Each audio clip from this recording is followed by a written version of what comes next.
हाँ तो भाई लोग कैसे हैं आप लोग? बढ़िया? नहीं कोई बात नहीं, आज की इस वीडियो में देखिए हो जाएंगे, क्योंकि आज हम लोग बात करने वाले हैं उन ओटीटी प्लेटफॉर्म्स के बारे में जिन्होंने रिश्तों का मतलब सिर्फ एक कर दिया है, प्लेजर प्लेजर और सिर्फ प्लेजर। गाइस आज की वीडियो काफी ज्यादा सीरियस है, क्योंकि आज मैं उन ओटीटी प्लेटफॉर्म्स के बारे में बात करने वाला हूं जो अपने एक्टर्स को काम के नाम पे ऑफर करते हैं वेब सीरीज, और इनके एक्टर ने वेब सीरीज के नाम पर देते हैं सॉफ्ट पॉर्न। आज की इस वीडियो में हम लोग डेडिकेटेडली बात करने वाले हैं एल्ट बालाजी और उल्लू ऐप के बारे में, और साथ ही साथ आज की इस वीडियो में ये भी एक्सपोज होगा कि किस तरीके से ये लोग रिश्तों के साथ साथ धर्म का भी अपमान कर रहे हैं। आज की इस वीडियो का एंड तक जरूर देखिएगा, मेरे ख्याल से इतना ओवरव्यू काफी होगा। वीडियो को शुरू करते हैं, तो चलो भाई देखो अब मैं क्या करता हूँ। सो गाइस साल था 2015 जब इंडियन गवर्नमेंट ने कई सारी वेबसाइट्स को बैन कर दिया था, और साथ ही साथ इस तरीके के कंटेंट को पूरी तरीके से इलीगल बना दिया था। मतलब कुल मिलाकर 2015-16 से इस चीज के खिलाफ मुहिम शुरू हो गई थी, और उसी बीच आता है 2017 में एक ओटीटी प्लेटफॉर्म लॉन्च होता है इंडिया में, जिसका नाम था एल्ट बालाजी। और हाँ गाइस, ये एक फ्रेंचाइज प्लेटफॉर्म था बालाजी टेलीफिल्म्स का। अब अगर हम रेवेन्यू की बात करें तो 2021 में एल्ट बालाजी ने लगभग 100 करोड़ के आसपास का रेवेन्यू जनरेट किया था, और 2023 में यह रेवेन्यू जम करके पहुंच गया था लगभग 600 करोड़ के आसपास। अब अगर बात की जाए कि एल्ट बालाजी आखिर ऐसा कौन सा कंटेंट डालता है जो इनका रेवेन्यू इतना ज्यादा बन रहा है, तो अब मैं आपको कुछ टाइटल पढ़ के सुनाऊंगा इनके कंटेंट के। तो गाइस इनके कंटेंट का नाम कुछ इस तरीके से: हद कर दी बाप ने, ओके, बेनामी शादी, पति पत्नी और वो दुकान, घूंघट की आड़ में भाभी के नाजायज संबंध। तो गाइस अभी जो मैंने आपको टाइटल बताया ये इनके लेटेस्ट शो, यानी कि ये अभी रिलीज हुए हैं। अब अगर अपन इनके कंटेंट की बात करें, आई नो ऑलरेडी आप लोगों ने देख रखा होगा, लेकिन फिर भी आपको एक्सप्लेन करना चाहूंगा बेसिकली इनके कंटेंट में आखिर होता क्या है। जैसे इनके टाइटल है वैसे इनका कंटेंट होता है। एक लड़का अपनी साली के साथ संबंध बना रहा होता है, एक लड़की की चाहत होती है कि वो अपनी भाभी के साथ संबंध बना ले, या फिर एक पड़ोसी की चाहत होती है कि वो अपने पड़ोस में रहने वाली किसी लड़की के साथ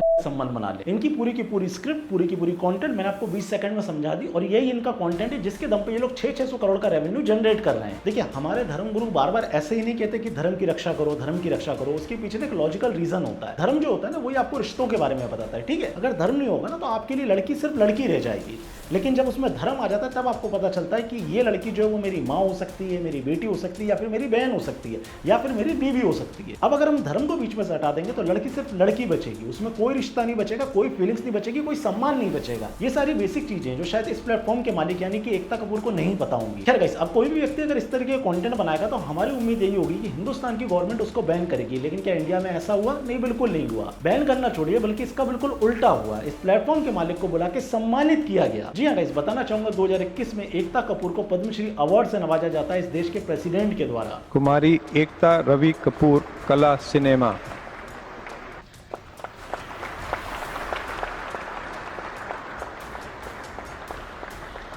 अब देखिए गाइस, ऐसा नहीं कि एकता कपूर इकलौती इस इंडस्ट्री में जो इस तरीके का कंटेंट बना रही है, नहीं, बिल्कुल नहीं। एकता कपूर की इस प्लेटफॉर्म की सक्सेस के बाद आज की डेट में कई सारे ऐसे प्लेटफॉर्म अवेलेबल हैं जो इसी तरीके का कंटेंट बना रहे हैं जिस तरीके का कंटेंट एकता कपूर ने बनाया। इन्हीं में से अगर हम सेकंड मेन ऐप के बारे में बात करें तो उसका नाम है उल्लू ऐप। जी गाइस, इसको सिंपल भाषा में आप कुछ इस तरीके से समझ सकते हैं कि ये जो ऐप है वो ऐप नहीं है, थर्ड क्लास कॉपी है एल्ट बालाजी का। सो गाइस ये ऐप जो है वो भी लॉन्च हुआ था लगभग 2018 में, यानी कि जब इंडियन गवर्नमेंट ने इन सारी वेबसाइट्स को बैन किया तो ये वो ऐप्स थे जिन्होंने सबसे पहले इस चीज का फायदा उठा लिया। अब अगर अपन बात करें इस ऐप के रेवेन्यू की भी, तो इसने भी अच्छा खासा जनरेट किया है। स्टैटिस्टिक्स के मुताबिक ये भी लगभग 100 करोड़ के आसपास रेवेन्यू जनरेट कर चुका है। 100 करोड़, वो भी बिना किसी स्क्रिप्ट के, वो भी बिना किसी कंटेंट के, सिर्फ और सिर्फ वल्गैरिटी बेच के। This is business. This is my sweat. I know, but I did business. Shut up. So guys, जैसे वीडियो के शुरू में मैंने आपको बताया था ना कि किस तरीके से ओटीटी प्लेटफॉर्म हर रिश्ते में प्लेजर ढूंढते हैं, इस रेस में सबसे आगे ये ऐप जिसका नाम है उल्लू। चलिए गाइस, अब मैं आपको इस प्लेटफॉर्म के कुछ टाइटल पढ़ के सुनाता हूँ, ठीक है। सो गाइस, इनका टाइटल कुछ इस तरीके से: वाइफ इन मेट्रो,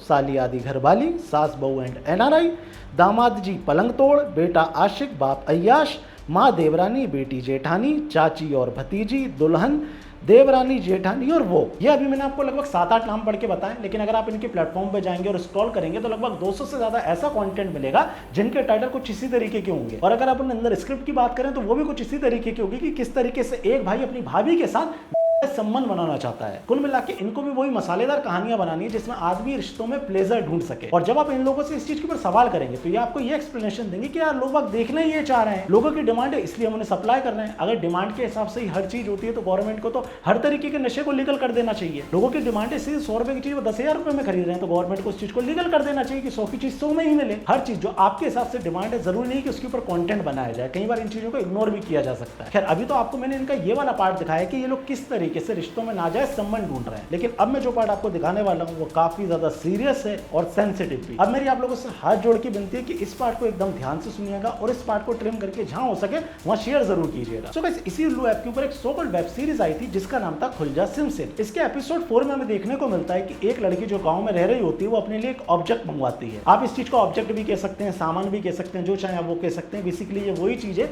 जो कुछ लड़कियां अपने आप को सेटिस्फाइड करने के लिए मंगवाती हैं। ये लड़की अपने लिए इस चीज को ऑर्डर करती है और इस ऑर्डर को रिसीव कर लेती है इस लड़की की सास। अब इस लड़की की सास इस डिब्बे को खोलती है और इसके अंदर वही चीज निकलती है जिसके बारे में मैंने अभी आपको बताया। इस लड़की के साथ समझ नहीं पाती कि आखिर में यह चीज क्या है। तो इसका जो पति होता है यानी कि इस लड़की का जो ससुर होता है वो अपनी बीवी को यह समझाता है कि ये जो है वो एक शिवलिंग है। जी हाँ गाइस, ये लोग उस वल्गर ऑब्जेक्ट को शिवलिंग से कंपेयर करते हैं, उसको चाइना का शिवलिंग बोलते हैं और उसके बाद उसकी पूजा करना शुरू कर देते हैं। अब इस वीडियो को मैं यहाँ पे नहीं चला सकता क्योंकि मैं जानता हूँ कि अगर मैं इस वीडियो को चलाऊंगा तो यूट्यूब इन लोगों को स्ट्राइक देना दे, मुझे जरूर स्ट्राइक दे देगा और साथ ही साथ ये लोग भी मुझे कॉपीराइट स्ट्राइक मार सकते हैं। तो इसीलिए मैंने इस चीज को अपने ट्विटर हैंडल पर, अपने टेलीग्राम पे, दोनों जगह पे शेयर किया हुआ है। आप जाइएगा, जाकर इस पूरी वीडियो को देखिएगा और उसके बाद आपको समझ में आएगा कि क्यों मैं इस तरीके से ब्रूटली इन लोगों को कॉल आउट कर रहा हूँ। जनरली गाइस, अगर आप थोड़े बहुत भी रिलीजियस होंगे ना तो ये चीज देख के आपको घिन भी आएगी, शर्म भी आएगी और बुरा भी लगेगा।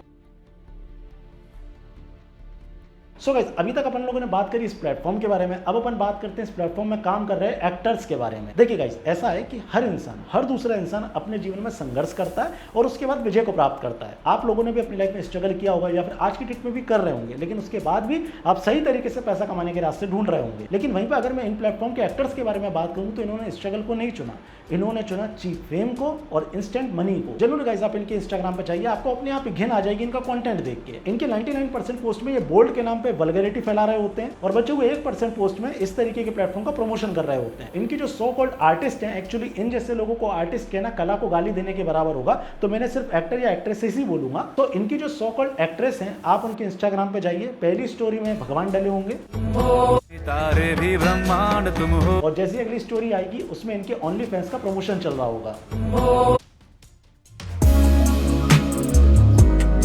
ब्रह्मांड तुम हो। देखिए गाइस, एक चीज मैं बहुत क्लियरली बोलना चाहता हूं। आई नो बहुत सारे लोग इस बात को सुनने के बाद ऑफेंड होंगे, लेकिन ये एक रियलिटी है कि जिस व्यक्ति को अपना ओनली फैंस बनाने में शर्म नहीं आई ना, उसे मेरी बातों से भी घंटा फर्क नहीं पड़ेगा। और हाँ गाइस, बताना चाहूंगा कि ऐसा नहीं कि ये लोग सिर्फ कंटेंट के नाम पे भगवान को इस्तेमाल कर रहे हैं, नहीं, बिल्कुल नहीं। ये सो कॉल्ड एक्टर्स हर जगह धर्म और भगवान का इस्तेमाल करते हैं। चलिए आपको एक करंट एग्जांपल से समझाता हूँ, ठीक है। अभी इस उल्लू ऐप के रिगार्डिंग बहुत सारी कॉन्ट्रोवर्सीज हुई, लोगों ने इसको बैन करने की मांग उठी और इस कॉन्ट्रोवर्सी का मेन कारण था एक शो जिसका नाम था हाउस अरेस्ट। ये शो होस्ट कर रहा था एजाज खान और इस शो में एक से एक वल्गैरिटी दिखाई गई थी। ये जो शो था हाउस अरेस्ट, इसमें काफी ज्यादा वल्गैरिटी थी, लोगों ने ट्विटर पे इसके ऊपर आउटरीच किया, जिसके बाद इस शो को टोटली बंद कर दिया गया। नाउ उसी बीच इस शो का जो होस्ट है एजाज खान और इस शो की जो कंटेस्टेंट थी नेहल भदौरिया, इनके बीच एक कंट्रोवर्सी हो गई। एजाज खान के ऊपर इसी टाइम पे 2 FIR हुई। पहली FIR हुई वल्गैरिटी फैलाने के लिए और दूसरी FIR इसी शो की एक कंटेस्टेंट नेहल भदौरिया ने करी एजाज खान के ऊपर। अब मैं इस चीज के बारे में रिसर्च कर रहा था, तभी मुझे नेहल भदौरिया जी की ये वीडियो मिलती है जो उन्होंने इंस्टाग्राम पे डाली हुई थी। इस वीडियो में नेहल जी ने बहुत अच्छे से एक्सप्लेन किया कि किस तरीके से एजाज खान उनको पैसे के ट्रैप में, काम के ट्रैप में और शादी के ट्रैप में फंसाता है और उसके बाद इनके साथ गलत गलत काम करके इनको छोड़ जाता है। ऑल हिंदू समाज में मुझे पता है मेरे से भी गलती हुई है, बट मैंने जानबूझ के कुछ भी नहीं किया है। मुझे भ्रमित किया, मुझे बहकाया गया और झूठे झूठे प्रॉमिसेस किए गए, काम वाम के वादे। नेहल भदौरिया पहले कहती हैं कि एजाज खान ने मीठी मीठी बातें कही और उसके बाद ही उसके साथ फिजिकल हो गई। तो उन्होंने मुझे समझाया सब चीजें, मतलब थोड़ी थोड़ी चीजें बोली कि मैं एक्सेप्ट तुमको कर रहा हूँ ना, ऐसा वाला सब तरीके से। फिर मैंने बोला ओके। फिर हुए जब ये फिजिकल हुई उसके अगले दिन एजाज खान का बिहेवियर एकदम बदल गया और उसी टाइम पे उसको एक्सपोज करने वाली थी, लेकिन उसी बीच एजाज खान ने मैसेज किया, सॉरी बोला और ये दोनों वापस फिजिकल हो गए। तुम मेरी ऐसे डायरेक्टर भी हो तो तुम मुझे भी डायरेक्ट कर सकती हो, हम ऐसा भी कुछ साथ में प्रोजेक्ट करेंगे, मैं तुम्हें प्रोफेशनली आगे बढ़ाऊंगा। सब चीजें उसने बोली, बोला ठीक है। फिर वापस हमारा नॉर्मल शुरू होने लगा। इनफैक्ट इन्होंने इस वीडियो में बताया कि एजाज खान ने इनको बोला कि वो महादेव का भक्त है और वो 4 शादी कर सकता है और इसी बात से इंप्रेस होकर उसके साथ रिलेशन में आ गई थी। फिर वो आए, मैंने एड्रेस दिया, वो आए, घर पे मिले और उन्होंने बोला कि मैं भी महादेव को मानता हूँ, मतलब मैं ऐसा मुस्लिम नहीं हूँ कि सिर्फ अपनी कम्युनिटी को मानता हूँ ऐसा, और तुम्हें नहीं पता कि मैं 4 शादियाँ कर सकता हूँ। तो मैं वहां तक का सोच रहा हूँ तुम्हारे लिए। खैर इंडियन इनका एजाज खान से ब्रेकअप हो गया और जैसे ही ब्रेकअप हुआ उसके बाद इन्होंने निकाल लिया विक्टिम कार्ड। और इस बार इन्होंने जो विक्टिम कार्ड निकाला वो किस चीज का निकाला? हमारे धर्म का। आई वॉन्ट इंसाफ। अगर उसने धर्म के साथ खेला है, मेरी महादेव की भक्ति, झूठी भक्ति बताई है, दैट्स नॉट एक्सेप्टेबल। इन्होंने इस कहानी को कुछ इस तरीके से पोर्ट्रे किया जैसे कि एजाज खान ने इनके साथ लव वाला केस किया है। नो डाउट मैं मानता हूँ ये चीज होती है और इसीलिए इसके ऊपर कानून बने, लेकिन इस स्टोरी में इस चीज का कहीं से कहीं तक कोई भी लेना देना नहीं था। क्या नेहल बेदोलिया को नहीं पता था कि एजाज खान की वाइफ है? क्या नेहल बेदोलिया को नहीं पता था कि एजाज खान के बच्चे हैं? नेहल बेदोलिया जो एंगल बनाना चाह रही है वो एकदम फेक और गलत था। और मैंने जब रिसर्च करी उसके बाद तब मेरे को पता चला कि नेहल जी एजाज भाई की इफ्तार पार्टी में जाया करती थी और वहां जाके खूब एंजॉय किया करती थी।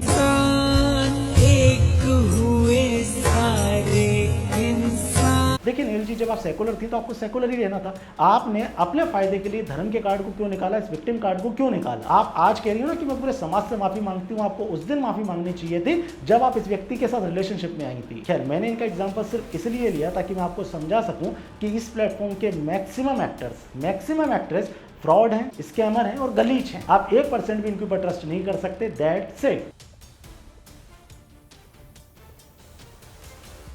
सो गाइस, अब आप लोगों के दिमाग में एक ही सवाल आ रहा होगा, क्या इस तरीके के प्लेटफॉर्म्स बैन हो सकते हैं? तो मैं आपको बताना चाहूंगा नहीं, बिल्कुल भी नहीं। हिंदुस्तान के सुप्रीम कोर्ट ने हिंदुस्तान की गवर्नमेंट को बहुत अच्छे से निर्देश दिए थे कि इस तरीके के प्लेटफॉर्म्स पर रोक लगाई जाए, इनको अच्छे से मॉनिटर किया जाए। क्या गवर्नमेंट ने इनको मॉनिटर किया? अगर मॉनिटर किया होता तो हाउस टेरेस जैसे शो नहीं आ रहे होते। इनफैक्ट सुप्रीम कोर्ट की फटकार के बाद 22 अगस्त 2023 में गवर्नमेंट ने कहा था कि वो इस तरीके के प्लेटफॉर्म के ऊपर लॉ लाएंगे, इस चीज को मॉनिटर करेंगे, लेकिन अभी तक जब मैं इस वीडियो को बना रहा हूं तब तक इस चीज के ऊपर कोई भी एक्शन नहीं लिया गया है। गाइस, बिना किसी अच्छी स्क्रिप्ट के, बिना किसी अच्छे प्रोडक्शन के अगर कोई प्लेटफॉर्म हजारों करोड़ का रेवेन्यू जनरेट कर रहा है तो आप भूल जाइए कि इनको बैन किया जाएगा। नो डाउट हम एक आउटरीच करेंगे, ट्विटर पे भी डालेंगे, टेलीग्राम पे भी डालेंगे, इंस्टाग्राम पे भी डालेंगे और उम्मीद करेंगे कि शायद गवर्नमेंट इस चीज को बैन करे, लेकिन आई डोंट नो होगा कि नहीं। लेकिन इतना जरूर मैं आपको गारंटी के साथ बोल रहा हूं कि जिस चीज के बारे में मैंने बात की है वो 101% चेंज होगी इस वीडियो के बाद। ये मैं आपको कमिटमेंट के साथ बोल के जा रहा हूं, क्योंकि देखिए गाइस, अगर मुझे रास्ता चुनना होता तो मैं आसान रास्ता चुनता ना। इसी तरीके के कंटेंट में इंस्टाग्राम पे नाच रही लड़कियों के ऊपर भी बना सकता, लेकिन उनको टारगेट ना करके हजारों करोड़ों रुपए कमाने वाले इन प्लेटफॉर्म को मैंने टारगेट किया है। तो आप समझ सकते हैं कि मैं कितना ज्यादा सीरियस हूं इस चीज को लेके और किस तरीके से मैं इस चीज में चेंज ला सकता हूं। लेकिन आगे बताना चाहूंगा, अकेले मेरे करने से कुछ नहीं होगा, आपका भी सपोर्ट लगेगा मुझे। जितना ज्यादा हो सके इस वीडियो को शेयर करें, लाइक और कमेंट जरूर करें ताकि और लोगों तक ये वीडियो पहुंचे। और साथ ही साथ अगर आप मेरी हेल्प करना चाहें तो 5 दोस्तों को इस वीडियो को भेज सकते हैं, अपने इंस्टाग्राम पे स्टोरी लगा के शेयर कर सकते हैं। इतनी मदद मेरे लिए काफी होगी, आपका भी थोड़ा सहयोग मिल जाएगा और हम तो लड़ ही रहे हैं। बाकी मेरे ट्विटर अकाउंट को आगे जरूर फॉलो कर लें। और साथ ही साथ आप लोगों से हाथ जोड़ के विनती है, आपके भाई ने एक प्लेटफॉर्म बनाया है जिसका नाम है एस्ट्रो 365। यहाँ पे उस प्लेटफॉर्म का स्क्रीनशॉट भी मैं लगा दूंगा। यह प्लेटफॉर्म मैंने बनाया है, यहाँ पे मैं एस्ट्रोलॉजी रिलेटेड आपको चीजें बताता हूँ। आप इस अकाउंट को फॉलो कीजिए और मेरी रील्स को सिर्फ स्क्रॉल करते रहिए, बिना पैसा खर्च करे आपको बहुत सारी चीजों की रेमेडी मिल जाएगी और ये आपकी जिंदगी में बहुत सारे चेंजेस ला के देगी। और ये मेरा खुद का प्लेटफॉर्म है एस्ट्रो 365। हाथ जोड़ के विनती है, जाकर इसको फॉलो कीजिए। उम्मीद करता हूँ कि आज आप शायद मेरे 2000 फॉलोअर करा देंगे इस वाले प्लेटफॉर्म पे। बाकी तो सब सेट है। जाने से पहले एक चीज़ और बोलना चाहूँगा गाइस, नो डाउट मेरे से भी जाने अनजाने में बहुत सारे प्रमोशंस हो जाते हैं, लेकिन मैं आप लोगों से हाथ जोड़ के विनती करूंगा और दोबारा बताना चाहूँगा कि जो मैं प्रमोशंस कर रहा हूँ ज़रूरी नहीं कि आप उन प्लेटफॉर्म्स पे जाएं। आप मेरे प्रमोशन पार्ट को स्किप कर सकते हैं। देखिए, पैसे की नीड मुझे भी है, मुझे भी कमाना है, अदरवाइज मैं भी कंटेंट नहीं बना पाऊंगा, मैं भी सर्वाइव नहीं कर पाऊंगा। तो कोई अगर उल्टा सीधा प्रमोशन में करता हूँ तो हाथ जोड़ की विनती है उसे स्किप कर दीजिए। मैं आपको कतई फोर्स नहीं कर रहा हूँ कि आप उस चीज़ को लीजिए, लेकिन सर्वाइव करने के लिए हमें भी जरूरत पड़ती है प्रमोशन की। बहुत सारे लोग इस बात को ऑलरेडी समझते हैं, मुझे बताने की जरूरत नहीं है, लेकिन जिन लोगों को नहीं पता था उन्हें समझाना चाहता हूं कि आप स्किप भी कर सकते हैं और अगर आप थोड़ा सपोर्ट करेंगे तो हम भी इजीली सर्वाइव कर लेंगे। बाकी तो सब सेट है। सम्राट भाई बेस्ट हैं। बोलो मेरे साथ, जय श्री राम।